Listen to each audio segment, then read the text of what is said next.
Kung nasaan kasi ang kusina, dapat nandun tayo. So nandito kami sa kusina. Nandito ang pagkain sa kusina. So di ba? Ayaw, di ba? Para daw hindi ka magutom, doon ka sa kusina pumunta.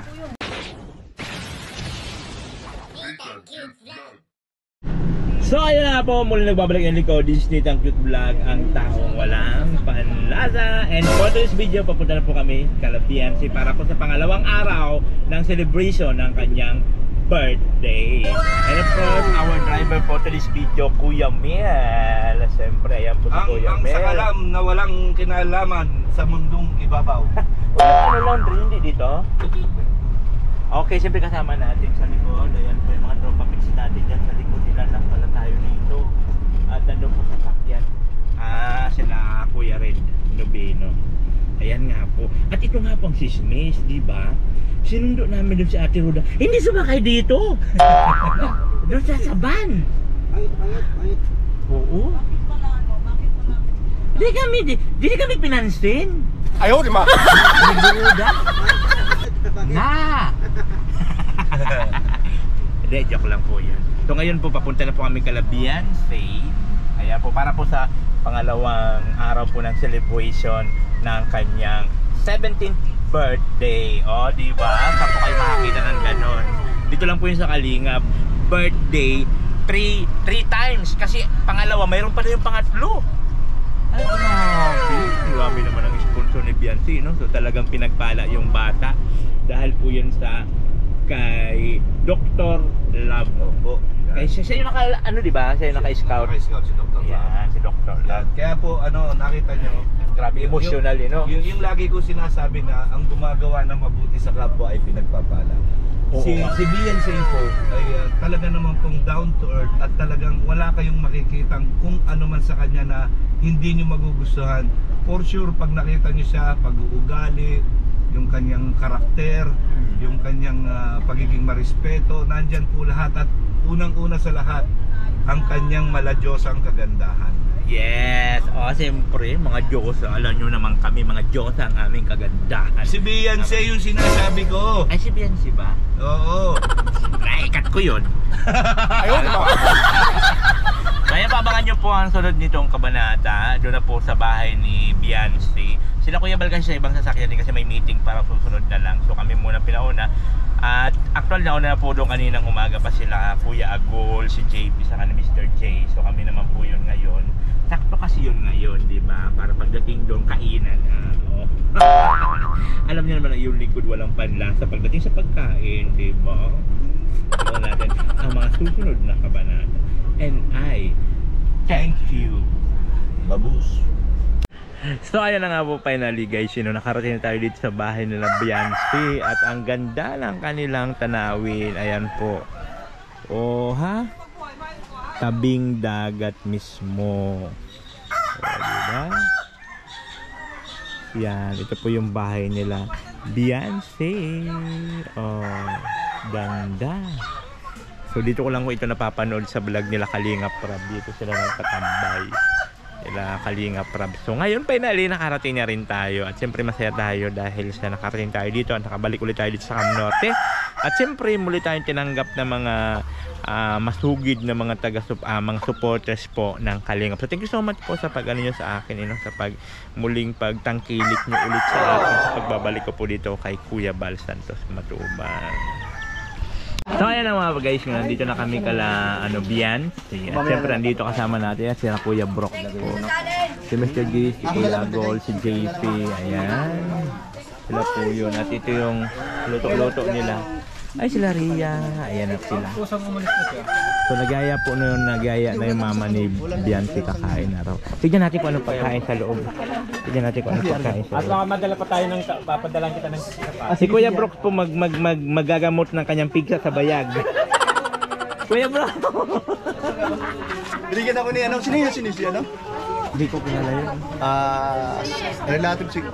Mag-ano po siya, magagamot ng kanyang pigsa. Ano po ito, bulaklak ng gumamela. So ano man talaga yung sa pigsa? Ayan po. Sa talagang totoo na may pigsa talaga ako. Ngayon, naputok na. May sukat naman kasi na A1, di ba? Kaya masakit baga. Kaya kailangan ko ng... Guys, sa bayag po. Pinigsa sa bayag. Ayaw, di ba? ko yan sa ano? Sa may baba ng bayag. So ayan po, titignan natin kung ano ang pagkain dito sa loob ng kanilang bahay. Wow! My goodness! Ito talaga ang walang panlasang My God! Walang lasang pagkain. Ang dami!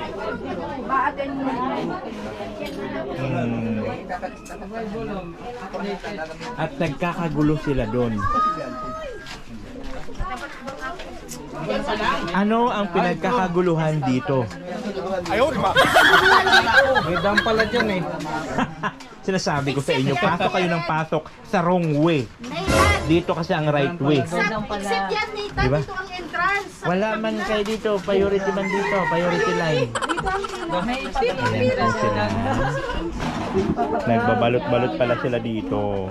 At ito po yung mga kasama natin, mga kalingap. Ayan. Kain na, kain na. Naiwan nga ito eh. Sila po yung mga kasama natin na mga hampas lupa. Mga patay gutom. Wala naman nakapula.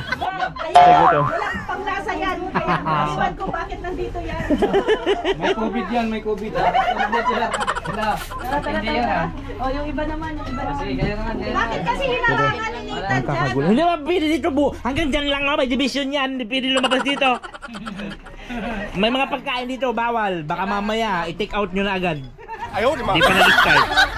Kamagalala, yung take-out, may kausap na kami noon. May contact na.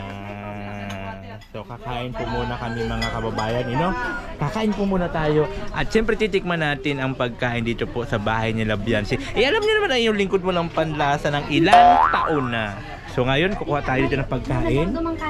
Alas, grabe si Rio, Diyan pa talaga kumuha. Wala na kasi dito, kaya dyan siya. Grabe talaga itong Ria na to, Grabe talaga Ria na to, Gutom na talaga.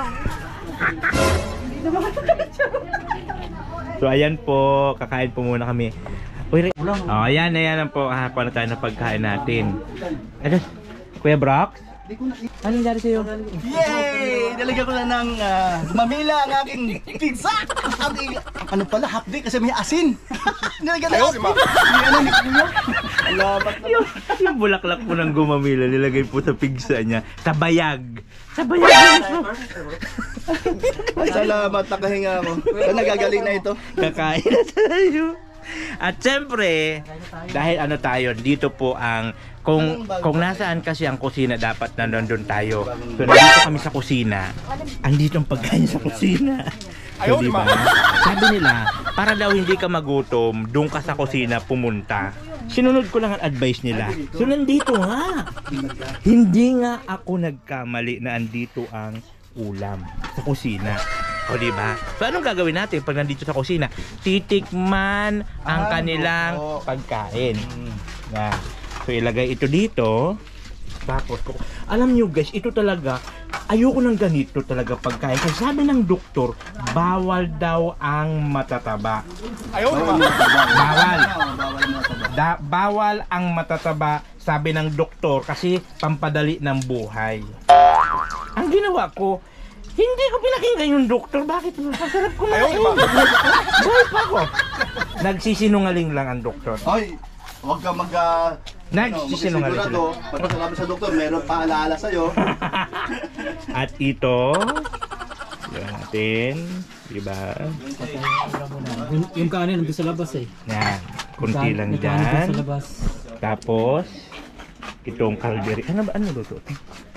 Ang luto dyan ay lutong probinsya. Tama ka tayo? Lutong probinsya. Bahala na kung ano to, basta tayo titikim lang. Masarap ang luto. Ang pinakang technique kasi nito, huwag kang kakain ng maraming kanin.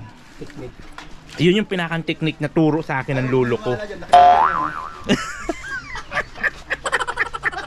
Kuya Brooks! Uy! Ito yon, diba? Kakain tayo. Pumba. Na. Asan na sila? Kain na tayo. Sabi ko kunti lang yung kanin, tapos puro ka na ulam. Ganun yung sikreto. Kunti lang yung kanin, tapos puro ulam. Kasi sabi, kunti lang naman yung kanin ko. Konti ang kanin pero natabunan ng ulam. Yun ang sikreto dyan. Ulam ka lang daw, sabi ng doktor. Ulam, wag ka kain ng doon. Matataba. Sabi ng doktor, bawal ang matataba. Di naman talaga ako kumakain ng matataba. May ebidensya ka? Ayaw, di ba? Wala naman, di naman to. May ebidensya ka? Wala ka may ebidensya. Doon tayo. Para tahimik tayo. Dito tayo kakain. Para tahimik. Habang nakatanaw ka dito sa karagatan, sumusubo ka ng pagkain. Di ba? Yon, ang pinakamaganda dito, guys, no? Hey, kamusta biyahe? Kamusta? Yan. Na. Kakain na kayo, oh. Oo nga. Na. Ay, ang dami pa ata ng sandali. Uy, kain na naman yan Ito ang pinuntahan natin, di ba? Ang ganda ng lugar dito. Hindi pa ako nakakasubo, nga pa lang ako. Ganyan pa lang. Nga pa lang siya. Shout out ka, Nelson. Hinahanap ka din ni Kabal kanina. Shoutout po sa kayo da. Ito na po ang mga hinahanap. Ito na po ang mga na-shout out kanina. Ang mga hindi na pa nagpapasilip sa lighthouse na dito pumunta na. Dito na sila yung mga sinout out sa live ni Kuya Bal kanina kasi hindi dumadalaw. Ayaw, di ba? A few moments later. Yes. So ayun na nga po mga kaubayan. Ito yung lingkod ko sa Braga sabing ang taong walang panasa. At part of this video, ayan, siyempre kasama pa rin natin si Kuya Miel, our driver and our pilot for today's video. Yan, shout out po. At pauwi na nga po kami, tapos na po ang celebration dito po sa bayan na parang ano? Masalong-salong. Masalong-salong, nagsalo-salo po dito sa Masalong-salong ang mga kababayan ni Biancy para po dun sa pangalawang araw ng birthday celebration. So ngayon, pauwi na kami! And of course, kasama pa rin our companion at the back. At syempre, andun si Kuya Val and in the other wheel. And then going back to lighthouse na po tayo mga kababayan. Ayan, thank you so much po sa inyong lahat. Ito yung lingkod, this is Nitang Cute Vlog. Kaya nagsasabi ang buhay ay sarot-sarot lang. Ayaw, di ba? Thank you.